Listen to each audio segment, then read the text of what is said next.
Hi guys, with inflation and the rising cost of living, people said this video can't be done. However, I'm always on the lookout for bargains, and today I'm going to show you 7 cars you can buy for under £1,000 that are affordable, reliable and cheap to run.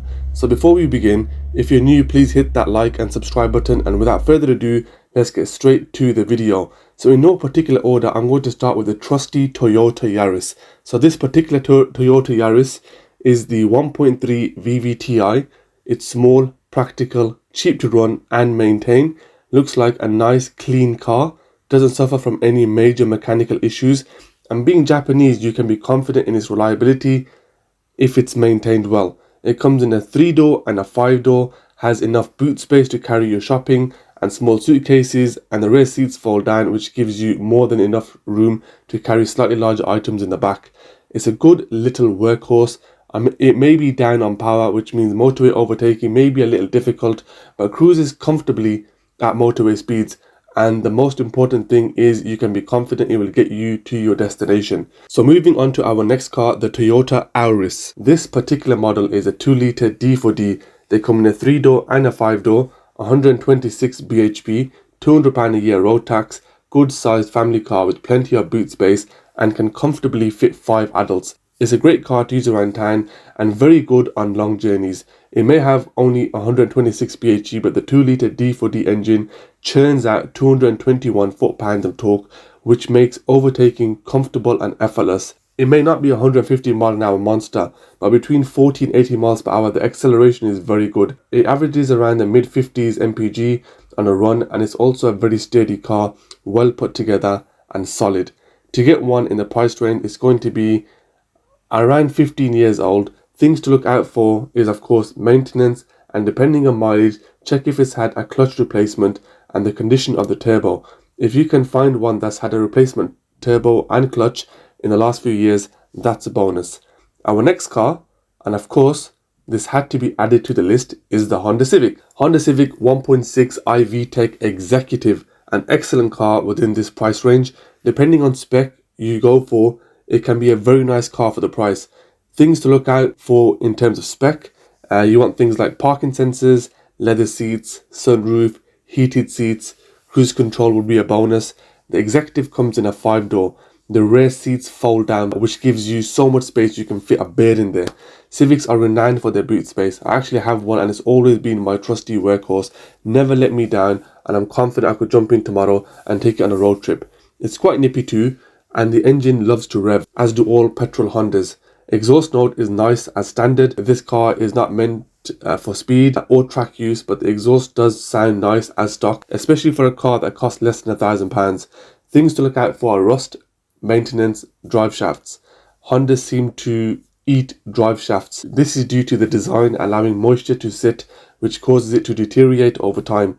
It's not an expensive issue. Supply and fit will cost you around £150. Moving away from Japanese for a moment and moving on to our German friends, we have the Volkswagen Golf.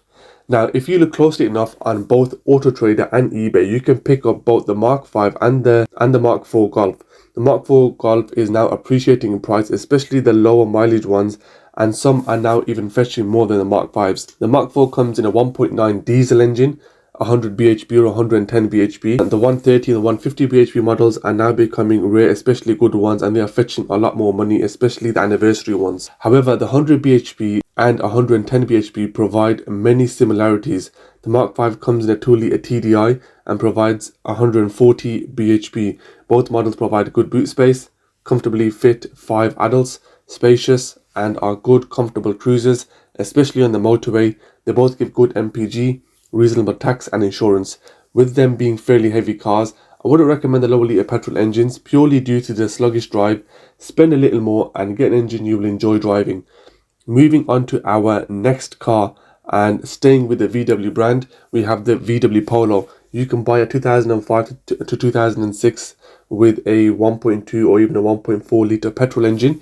The 1.2 has 60 bhp and the 1.4 has 75 bhp. It's nippy around town, great little city car, reliable, and there isn't much that can go wrong. It has a decent sized boot, as with most German cars, and is surprisingly spacious. Spec is a little limited, and you'll struggle to find some creature comforts like heated seats, sunroof, and even parking sensors. However, the seats are very comfortable, the steering is light and it handles great. If you're confident in your negotiating skills, you can even snap up a 1.4 diesel engine, which makes motorway driving a breeze. They tend to go over the grand mark. I bought one last year and I paid an incredible £950 for it. The acceleration from 40 to 75 is great for a little car and you'll enjoy driving this around. The fuel economy is shockingly great. I'm going to move on now to the famous Honda Jazz. It may not be everyone's cup of tea or cup of coffee, but these are super reliable cars, surprisingly spacious inside, 5-speed gearbox, well built, strong, and great for driving around town and commuting around the city. The 1.4 DSi engine has 84 bhp, 0 to 60 in 13 seconds and return mid 40s to low 50s mpg on a run. Again, as above, there's not much that can go wrong and repairs and maintenance should be cheap and cheerful. You can pick up full service parts for less than £60 and general work on the car should be easy and straightforward. It also has enough headroom in the back so adults can sit comfortably. Things to look out for, as with all Hondas at this age, are things like rust, suspension components, electrical issues, and as with all cars, maintenance. There's so many more cars I could add to this list, but I'll finish with the BMW 320 diesel. You can pick up the older E46 models for around £1,000. I'd recommend the 5-door and Estate. The Estate looks fantastic and it looks as good than some of the newer ones. Tax is a little high, around the £240 a year mark. 150 bhp rear wheel drive, and being a BMW you can have a lot more spec and options to play with.